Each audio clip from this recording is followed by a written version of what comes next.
하나님의 애고의 힘이 두 번째 시간을 맞이했습니다. 우리 오늘 설교 제목을 다 함께 한번 읽어볼까요? 나는 스스로 있는 자라. 네. 이 말씀은 모세가 하나님께 이스라엘 백성들이 하나님의 이름이 뭐라고 물으면 제가 뭐라고 대답을 할까요? 라고 질문을 했을 때 하나님께서 모세에게 대답하신 말씀입니다.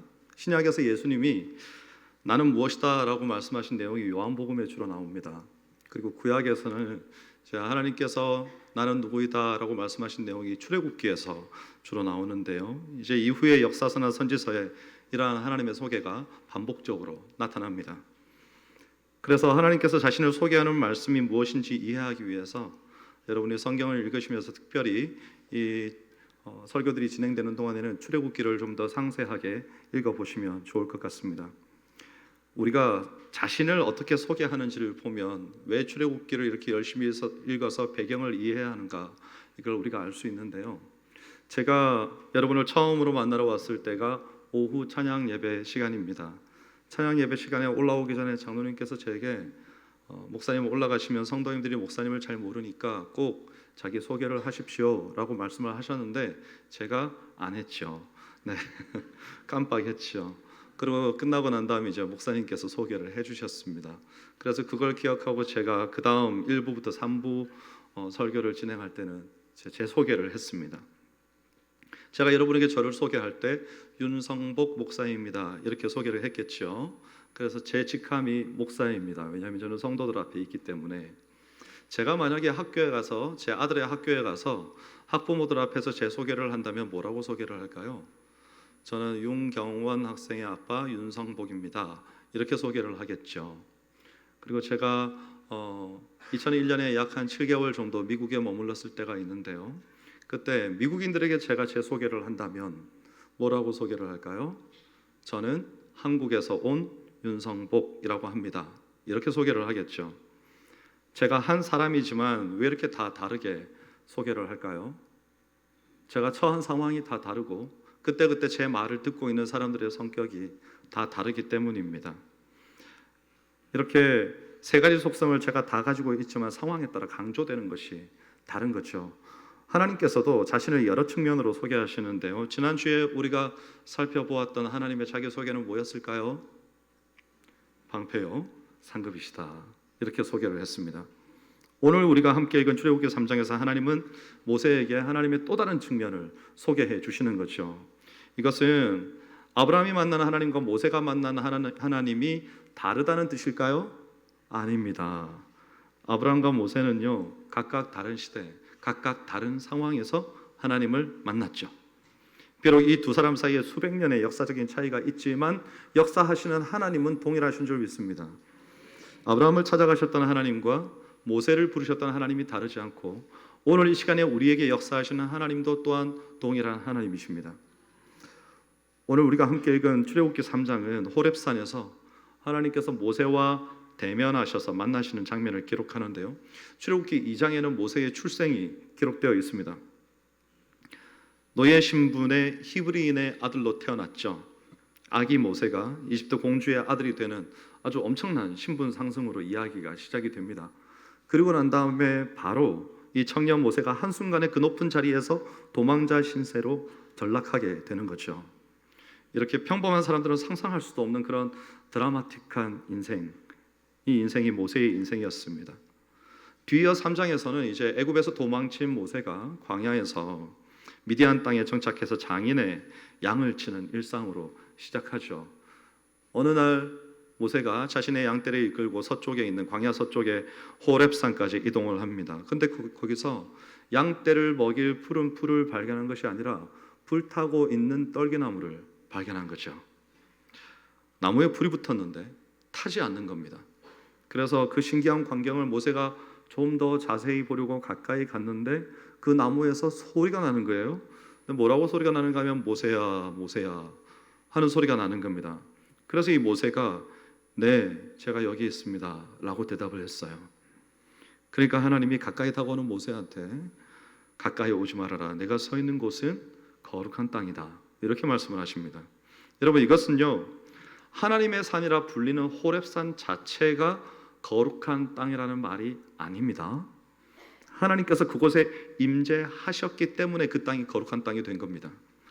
하나님의 임재라는 것은 모든 하나님의 피조 세계가 다 하나님의 것이지만 특별히 하나님께서 구체적인 곳에 오셔서 함께 계시는 것을 뜻합니다. 여러분, 무소부재하신 하나님께서는요, 어느 땅에든 어느 장소에든 계실 수 있고 누구에게든지 역사하실 수 있습니다. 임재하실 수 있죠. 거룩이라는 의미는 구별되었다는 의미입니다. 하나님이 계신 곳은 하나님의 거룩한 땅으로 구별이 됩니다. 그래서 그 땅이 거룩해지는데요, 하나님은 거룩하신 분이지만 인간이 인류의 시조인 아담이 타락한 이후에 죄로 인해서 거룩하신 하나님께 더 이상 접근할 수가 없게 되었습니다.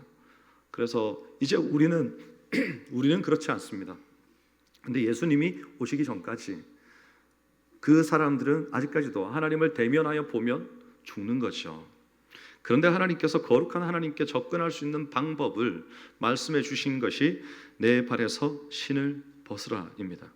이것은 사람이 거룩하신 하나님을 대면할 때 하나님께서 그를 보호하기 위해서 특별한 어떤 장치를 주신 거죠.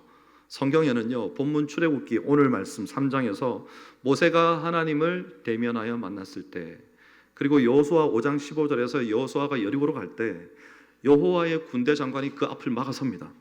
그리고 거룩한 땅에서 신을 벗으라고 말하죠. 이렇게 딱 2번 등장합니다. 그 전에 죄송합니다. 그 전에 하나님을 대면해서 하나님과 대화를 했던 사람들도, 그 이후의 선지자들도 분명히 하나님과 대화했는데 근데 신을 벗지는 않았습니다. 이 말씀은 하나님께서 특정한 곳에 임재하셨다는 사실을 강조하는 효과가 있는 거죠.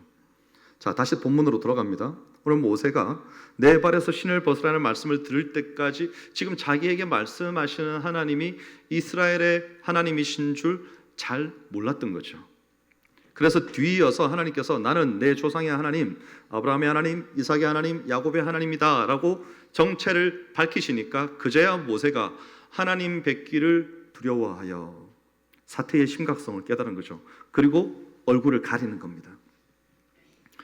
모세가 이집트 왕자로 자랐습니다. 친어머니가 요모가 되어서 모세를 키웠죠. 그래서 모세는 자신의 민족의 신앙, 역사 이런 걸 아주 잘 알았을 겁니다. 하나님께서 아브라함에게 땅과 자손을 주시겠다는 언약을 하셨다고 했죠.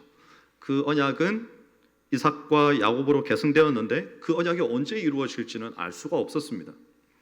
야곱이 죽은 후에 야곱의 자손들이 아브라함에게 주시겠다고 약속하신 가나안 땅이 아니라 지금 어디 살고 있죠? 애굽에 살고 있어요. 그렇게 수백 년이 지났습니다. 그런데 말로만 듣던 하나님을 모세가 지금 직접 만난 겁니다. 그날 하나님을 마주한 모세가 얼마나 놀랐을까 한번 생각을 해보게 됩니다. 한편 이 이스라엘 백성들은 하나님께서 침묵하고 계신, 모세도 처음 만났잖아요. 하나님께서 침묵하고 계신 이 수백 년 동안 애굽에서 종살이를 하면서 무슨 생각을 했을까요? 도대체 하나님께서는 어디에 계신단 말인가? 수없이 의심하고 또 의심했을 겁니다. 그런데 지금 출애굽기 3장에 하나님께서 나 여기 있다 라고 말씀하신 사건이 나오는 거죠.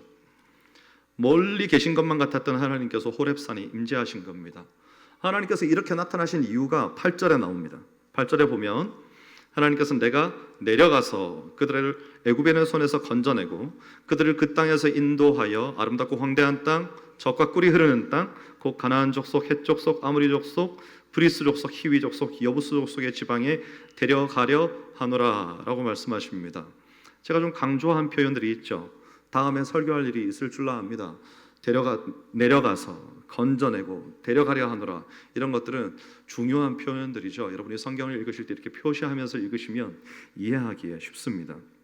자, 이 말씀은 하나님께서 지금 직접 가셔서 애굽인의 손에서 이스라엘 백성들을 건져내고 이들을 데리고 젖과 꿀이 흐르는 가나안 땅까지 직접 데려가겠다, 이런 말씀입니다. 오래전에 그들의 조상 아브라함에게 네 눈을 들어 눈앞에 보이는 땅들을 보라, 그 땅을 내가 너에게 주겠다, 이렇게 말씀하셨는데 그 약속을 이제 이루시겠다는 거죠. 하나님께서 그들의 조상 아브라함에게 하셨던 언약을 지금 지키시겠다고 하는 이유가 뭘까요? 애굽 사람들의 학대가 너무 극심하고, 그리고 그 학대를 견디다 못한 이스라엘 백성들이 하나님께 부르짖은 겁니다. 그래서 들으신 거죠. 10절에서 이 일을 위해서 모세를 부르셨다고 하는데요, 여러분, 모세는요 과거에 애굽에서 사람을 죽였던 전적도 있습니다. 하물며 그 일은 자신이 자신의 동족을 위해서 나선 일이었죠. 그런데 이스라엘 백성들이 오히려 모세를 비난하고 거부했습니다. 아마도 모세에게는 여러분이 여러분의 동족에게서, 우리 동족이라면 지금 옆에 앉아있는 우리 아니겠습니까? 배척당한다고 생각해 보십시오. 그 트라우마가 수십 년이 지나도 그 마음에 남아 있었던 거죠. 그래서 하나님의 말씀에 제가 뭐라고 바로에게 가고 제가 이스라엘 백성들을 끌어낼 수 있겠습니까? 라고 대답을 한 겁니다. 여러분, 모세의 이 말은요, 하나님, 저는 이제 이집트의 왕자도 아니고요, 동족에게서도 버림받아서 이 광야에서 양이나 돌보고 있는 사람입니다. 그런데 그런 엄청난 일을 제가 할 수 있겠습니까? 이렇게 말한 거죠. 이렇게 의기소침한 모세에게 하나님께서 하신 말씀이 있습니다. 매우 중요한 말씀인데요, 여러분, 우리 본문 12절을 함께 읽어보겠습니다. 하나님이 이르시되 내가 반드시 너와 함께 있으리라. 내가 그 백성을 애굽에서 인도하여 낸 후에 너희가 이 산에서 하나님을 섬기리니 이것이 내가 너를 보낸 증거니라. 아멘. 하나님이 모세에게 내가 반드시 너와 함께 있으리라고 말씀하십니다. 그런데 확신이 없는 모세가 다시 물어요. 13절을 보면 모세가 하나님께 아뢰되 내가 이스라엘 자손에게 가서 이르기를 너희의 조상의 하나님이 나를 너희에게 보내셨다라고 하면 그들이 내게 묻기를 그의 이름이 무엇이냐 하리니 내가 그들에게 무엇이라고 말하겠습니까? 라고 다시 물은 거죠. 하나님의 이름을 가르쳐 달라고 요청한 겁니다. 그 질문에 하나님께서 드디어 나는 스스로 있는 자니라, 이렇게 대답하신 겁니다.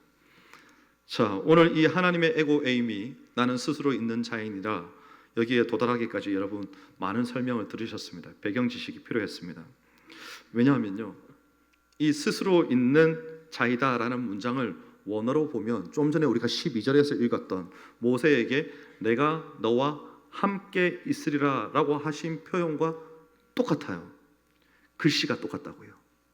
근데 앞에서는 나는 스스로 있는 자이니라 라고 나오고 뒤에서는 내가 너와 반드시 함께 하리라 이렇게 나온 겁니다. 물론 문장이 길어지면서 설명이 붙어서 조금 달라졌지만 이 말이 이 뜻이라는 거죠. 여러분, 히브리어에서 내가 있다, 스스로 있다고 하시지 않았습니까? 내가 있다라는 동사는요, 나는 무엇이다 혹은 내가 무엇이 되다 이런 뜻을 내포하고 있습니다. 그래서 하나님께서 내가 있다라고 말씀하신 이 임재의 개념을 알아야 스스로 있는 자이다라고 말씀하신 뜻이 무엇인지 우리가 이해할 수 있습니다. 하나님께서 자신을 스스로 있는 자라고 소개하시는 말씀은요, 하나님께서 목적 없이 아무데나 막 계신다는 뜻이 아닙니다. 이것은 모세에게 내가 너와 함께 있을 것이다 라고 하셨던 것처럼 나는 이스라엘 백성 너희와 함께 있는 하나님이다 라고 정확하게 콕 집어서 말씀하셨다는 것이죠. 그러니까 이것은 이스라엘 백성들 가운데 임재하시는 하나님을 가리키는 표현입니다. 그러니까 여러분이 오늘 나는 스스로 있는 자라라는 설교 말씀을 들으면서 만약에 집에 가면서 목사님 제가 하나만 기억하고 가야 된다면 뭘 기억해야 됩니까? 라고 물으신다면 하나님의 임재입니다. 나에게 함께 하심이죠. 오늘 본문에 하나님께서 자신을 소개하시는 표현이 세 가지가 나옵니다. 6절에서 나는 내 조상의 하나님이니 아브라함의 하나님, 이삭의 하나님, 야곱의 하나님이다. 두 번째는 나는 스스로 있는 자라.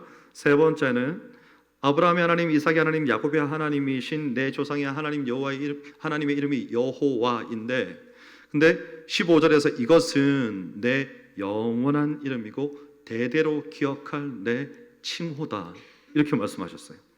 정리하면 이렇습니다. 하나님께서 모세에게 내 조상의 하나님 여호와, 나는 스스로 있는 자인데 이것이 내 이름이라고 이스라엘 백성들에게 알려주어라 이렇게 말씀하셨다는 거죠. 여러분, 이름을 왜 짓습니까?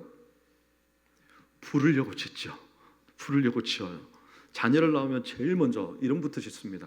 아니요, 요즘은 태명이 유행하니까 낳기도 전에 뱃속에 있을 때부터 이름을 지어서 부르죠.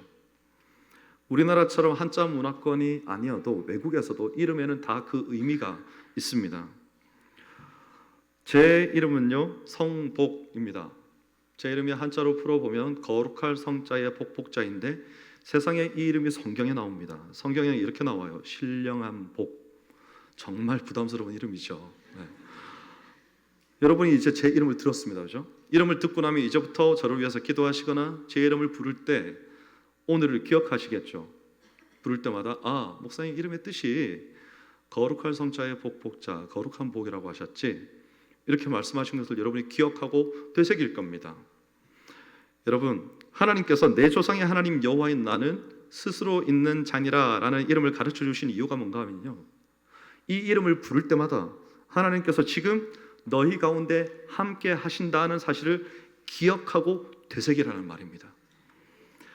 비단 모세 시대뿐만 아니고요, 아까 15절 끝에 뭐라고요? 영원히 불러야 할 영원한 이름이다, 이렇게 말씀하셨습니다. 하나님께서 모세에게 이렇게 자신을 소개하시는 의도가 뭘까요? 하나님이 자신의 이름을 알려주실 때 언급하신 두 가지 특징이 있는데, 첫 번째, 나는 너희 조상들의 하나님이다, 계속 나오죠. 두 번째, 내가 너희와 함께 있을 것이다. 가장 중요한 두 가지입니다. 하나님이 모세에게 나는 아브라함의 하나님, 이삭의 하나님, 야곱의 하나님이다 라고 말씀하실 때 그 의도는요, 나는 이스라엘의 조상인 이 세 명의 족장들에게 했던 뭐가 있을까요? 언약. 그 언약을 기억하고 지키는 하나님이다. 자, 이제 여기까지 발전했습니다. 여기까지 가는 겁니다. 이렇게 밝히시는 것이 하나님의 의도입니다. 아브라함과 이삭과 야곱은요, 하나님께 언약을 받았습니다. 그런데 그 성취를 보지 못했어요. 그런데 이제 그 성취의 때가 이르는 거죠. 하나님이 그들과 맺었던 언약을 이루시기 위해서 아까 이 땅에 내려오셔서 모세에게 나타나신 겁니다. 오늘 하나님의 자기소개의 중심이 나는 스스로 있는 자니라이죠. 여러분, 성경에서 하나님께서 자신을 스스로 있는 자라라고 말씀하시는 부분이 오늘 보면 출애굽기 3장 14절에서 딱 한 번 나옵니다. 여러분은 지금 그 본문을 보고 계시는 겁니다. 이것은 딱 한 번만 언급된 만큼 이 특별한 상황 가운데 소개되는 특별한 이름이라는 거죠. 이후에 나오지 않습니다. 여러분, 이 특별한 상황이 뭘까요?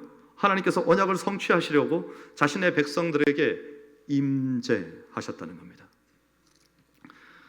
하나님이 이 말씀을 가서 이스라엘 백성들에게 이제 전하고 그들을 애굽에서 데리고 나오라고 모세를 부르셨다는 거죠. 그리고 먼저 그 말씀을 하시기 전에 내가 너와 반드시 함께 있을 것이다, 이렇게 말씀하셨습니다. 여러분, 우리도 모세처럼 하나님께서 내가 너와 반드시 함께 있을 것이다, 이 말씀을 우리도 듣고요, 나는 스스로 있는 자이다, 이 하나님의 이름을 주시는 그 은혜를 우리도 받기를 원합니다. 왜냐하면 하나님께서 우리와 함께 계셔야만 우리도 하나님의 언약의 성취를 경험할 수 있기 때문에 그렇습니다. 만약에 우리가 하나님께로부터 벗어나게 되면요, 우리는 더 이상 천국 없어집니다. 언약의 성취 그런 거 없어집니다. 예수 그리스도에게서 벗어나 버리기 때문이죠.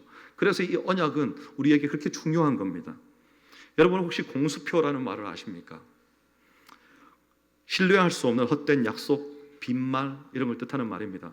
저 사람은 늘 공수표를 날려, 이렇게 말하면 그 사람은 늘 말만 하고 지키지 않는다는 말이죠. 여러분, 지켜지지 않는 약속은요, 그 약속이 아무리 좋아도 소용이 없습니다. 그런데 이 하나님의 이름은요, 내 말은, 내 언약은 공수표가 아니다, 내가 지금 그 약속을 지키려고 너와 함께 있다, 이렇게 말씀하시는 겁니다. 그러므로 이 하나님의 이름을 알지 못하면 우리가 부를 수도 없습니다. 그래서 오늘 설교를 잘 들으셔야 됩니다. 하나님의 존귀하신 이름을 우리도 믿음으로 우리의 마음에 받아야 되는 거죠. 그런데 이런 하나님의 이름은요, 하나님께서 자신의 언약을 지키기 위해서만 필요한 것이 아닙니다. 우리도 하나님께서 우리와 함께 하신다는 사실을 기억하고 그 하나님 나라의 백성처럼 나도 살아야 되는 거죠. 그 백성처럼 살지 않으면 사람들이 하나님이 누구신지도 모르고 하나님께 영광을 돌릴 수도 없는 거거든요. 하나님이 우리와 함께 계신다는 사실을 기억하고 사는 것이 어떤 것인지 여러분에게 이야기를 하나 들려드리겠습니다. 한 수도원에 앤드류라는 수도사가 있었습니다. 수도원장이 이 앤드류라는 수도사만 특별히 아꼈기 때문에 나머지 수도사들이 늘 불평을 했습니다. 하루는 수도원장이 모든 수도사들을 다 불러 모아놓고 얘기합니다. 자, 제가 숙제를 하나 내겠습니다. 숲에 가서 새 한 마리씩을 다 잡아서 죽이십시오. 다만 그 새를 죽이는 모습을 아무도 볼 수 없어야 됩니다. 그리고 은밀하게 행하고 해가 지기 전까지 다시 모이십시오. 이렇게 말을 한 겁니다. 그러니까 이 황당한 숙제를 받아든 수도사들이 다 뿔뿔이 흩어졌습니다. 그리고 난 다음에 시간이 지나서 수도사들이 죽은 새를 한 마리씩 가지고 그 자리에 다시 모인 겁니다. 그런데 앤드류가 짙은 어둠이 깔릴 때까지 혼자 나타나지 않는 거죠. 그래서 수도사들이 그것 봐, 아유, 바보 같기는, 이러면서 또 비난을 하는 거죠. 비웃은 겁니다. 그때 어둠 속에서 앤드류가 두 손에 뭔가를 조심스럽게 감싸시고 나타났습니다. 수도원장이 숙제를 했느냐고 물으니까 앤드류가 울면서 원장님 용서해 주십시오. 저는 숙제를 하지 못했습니다. 이렇게 대답한 겁니다. 수도원장이 그런데 왜 이렇게 늦었어? 그러니까 앤드류가 대답했습니다. 숲에서 새를 한 마리 잡아서 아무도 보지 않는 계곡으로 가서 내려가서 죽이려고 했는데 그런데 머리 위에서 하나님이 보고 계셨습니다.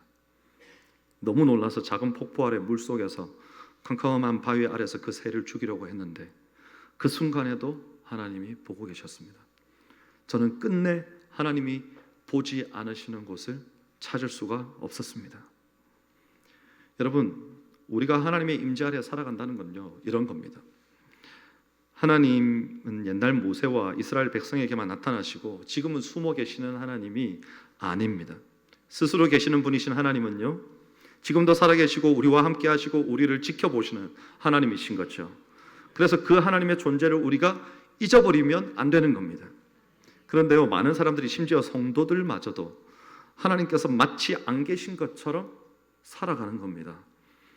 그런 사람들은 하나님께서 나를 눈동자와 같이 지켜주신다는 사실을 믿지 못하고 삶의 어려운 일을 만났을 때 좌절하고 낭망하는 거죠. 여러분, 눈동자와 같이 지켜주신다는 건요, 여러분의 몸에서 가장 예민하게 지키는 부위가 어딘지 아십니까? 본능적으로 눈동자입니다. 감고요, 가리고요, 숙이고요, 눈에 아무런 해가 없을 때까지 엎드리고요, 눈동자같이 우리가 본능적으로 그렇게 지킵니다. 우리 하나님께서 우리를 그렇게 지키시는 겁니다. 그런데 우리는 그렇지 못하고 그 하나님의 지키심을 믿지 못하고 여전히 좌절하고 낭망한다는 거죠. 심하면요, 절망의 수렁에서 빠져나오지 못하기도 합니다. 그런데 하나님께서는 언제나 우리와 함께 계시고 풀꽃 같은 눈으로 지켜보고 계시는 거죠. 여러분, 왜 그렇습니까? 우리가 실족할 때마다 정광석화 같이 하나님께서 달려오셔가지고 우리를 붙들어 주시려고 그렇습니다. 하나님은요, 지금 이 시간에도 어떠시다고요? 졸지도 아니하시고 주무시지도 아니하시는, 우리를 늘 지켜보시는 하나님이신 겁니다. 그런데 삶의 고난이 닥쳐오면 이 사실을 믿는 믿음이 연약해진다고 제가 말씀드렸습니다. 이스라엘 백성들이 언약을 받은 후에 400년을 애굽에서 살았습니다. 처음에 야곱과 그의 아들들이 애굽에 갔을 때는 제법 살만했습니다. 왜냐하면 요셉이 애굽에 총망받는 총리였기 때문이죠. 그런데 이방인의 땅에서 400년을 사는 동안에 이스라엘 백성들의 숫자가 많아지고 강대해지니까 그들을 무서워했던 요셉을 알지 못하는 왕이 이제 그들을 학대하기 시작합니다. 노예가 됐죠. 여러분, 우리의 이웃들이 또 믿음의 성도들이 신앙을 가지고 믿음으로 씩씩하게 출발했는데 살면서 마음이 슬프고 어려워지는 이유가 그겁니다. 고난은요, 잠깐이어도 견디기가 어렵습니다. 그런데 그 고난이 오래 지속되면요, 믿음이 사라지고 마는 거죠. 그럴 때 하나님께서 삶의 고난이 믿음을 뒤흔드는 그들에게 가라고 우리를 찾아와서 부르시는 겁니다. 그게 전도예요. 네가 가서 얘기해라는 거죠. 나도 고난 가운데 있지만 우리 하나님의 약속을 함께 믿고 좀 더 잘 견뎌봅시다. 하나님께서 우리와 함께 계시니까 조금만 더 힘내서 이 시간을 인내해 봅시다. 이렇게 말을 해주라는 거죠. 일으켜 세우라는 거죠. 우리도 이 대화 이전의 모세처럼 하나님, 나 살기도 힘든데 내가 나보고 누구를 이렇게 세우라는 겁니까?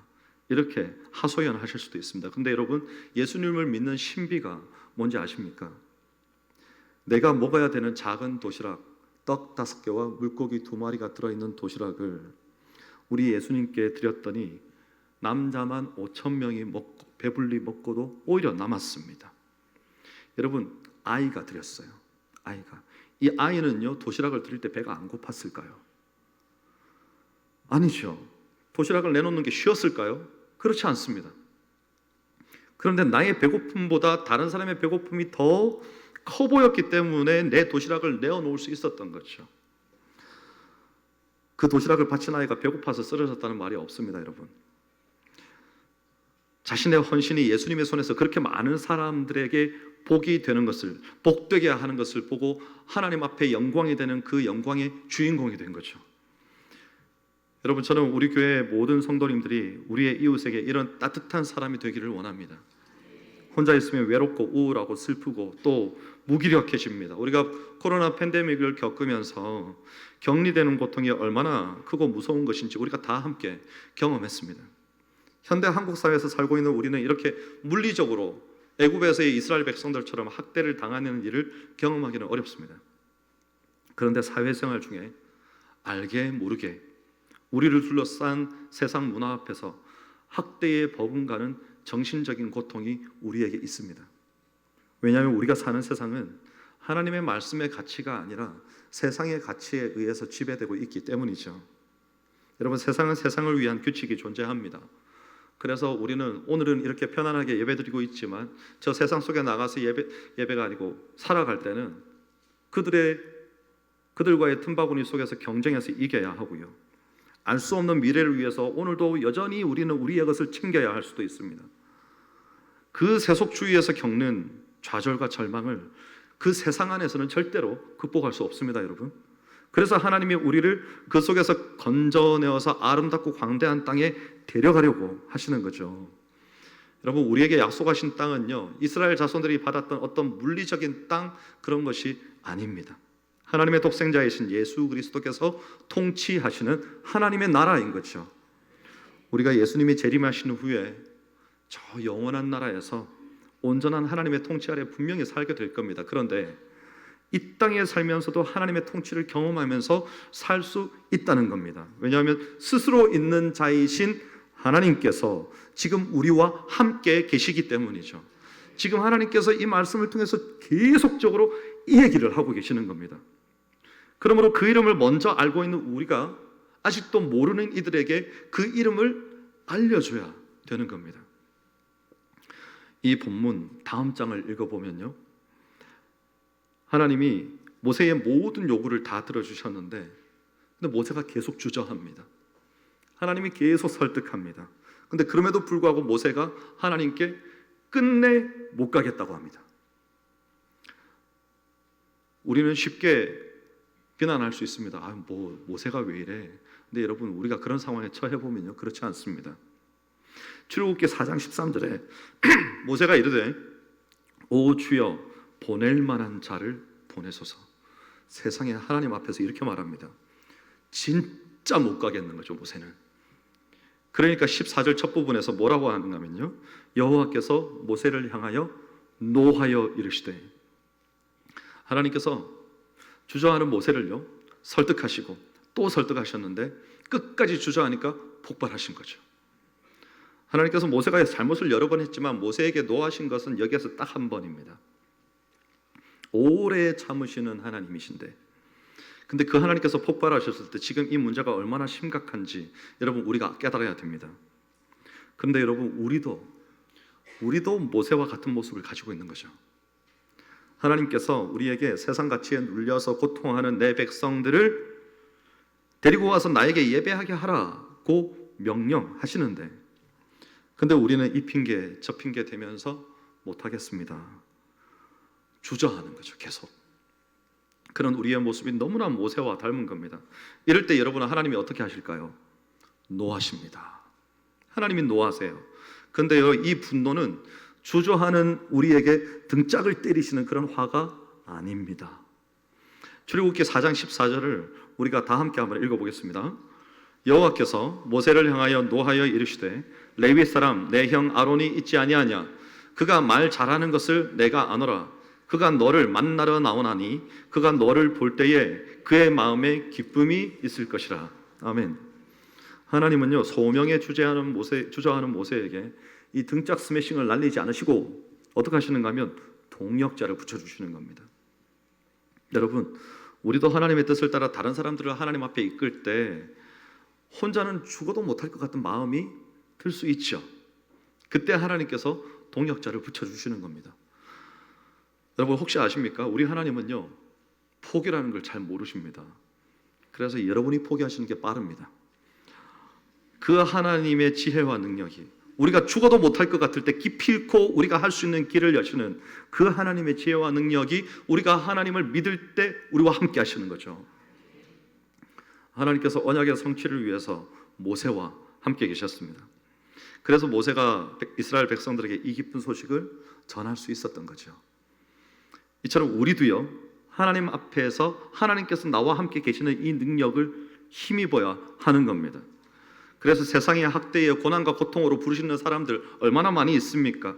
그 사람들에게 그렇게 할 수밖에 없는, 그렇게 살아갈 수밖에 없는, 그렇게 부르짖을 수밖에 없는 우리의 이웃들을 우리가 가서 우리 하나님께서 우리를 위하여 내려오셔서 우리를 건져내시고 데려가시는 것처럼 우리도 그들에게 들어가서 그들을 건져내어서 하나님 앞으로 데려가야 하는 겁니다. 그 일을 오늘 해야 되는 거죠. 마지막 날에 가게 되겠지만 바로 오늘 이 시간에 살아계시는 하나님, 우리와 함께 하시는 하나님을 그들에게 전달해 줘야 되는 거죠. 여러분, 이것이 하나님께서 우리에게 맡기신 사명이고요, 또 그들의 삶에 있어서 우리가 이루어 주어야 할 참된 언약의 성취인 겁니다. 오늘 이제 설 마지막 날, 내일까지 대체의 공휴일이죠. 우리가 이 휴일을 지나면서 여러분 명절은 힘듭니다. 명절이 즐겁고 기쁘지만은 않죠. 특별히 믿지 않은 가족들과 함께 있으면 이 명절은 참 우리에게 견디기 힘든 시간이 될 때도 있습니다. 근데 그들을 그렇게만 바라볼 일은 아닙니다. 왜냐하면 우리는 하나님의 함께 하심을 그들에게도 전달해 주어야 하는, 하나님의 이름을 그들의 마음속에도 넣어 주어야 하는 전달자로서 그 사명을 가진 사람으로 살아계시는 하나님, 함께 하시는 하나님을 나타내 보여야 되기 때문입니다. 그 모습을 보고 그들이 주께로 돌이키고 그 모습을 보고 그들이 하나님께 영광을 돌리는 겁니다. 오늘과 내일 그리고 이번 일주일 동안 사랑하는 여러분의 삶이 그렇게 하나님께서 함께 하심을 나타내 보이는, 하나님의 이름을 전달하는 사명을 기꺼이 감당하는 여러분의 삶이 되시기를 주의 이름으로 축원합니다. 기도하겠습니다. 하나님 감사합니다. 우리에게 이 놀라운 소명을 맡기시니 감사합니다. 하나님께서 우리와 함께 하심을 깨닫게 하시니 감사합니다. 이 믿음 가지고 우리의 삶 속으로 나아가서 승리하는 성도들 되게 하여 주시옵소서. 감사드리며 예수님 이름으로 기도하옵나이다. 아멘. 다 함께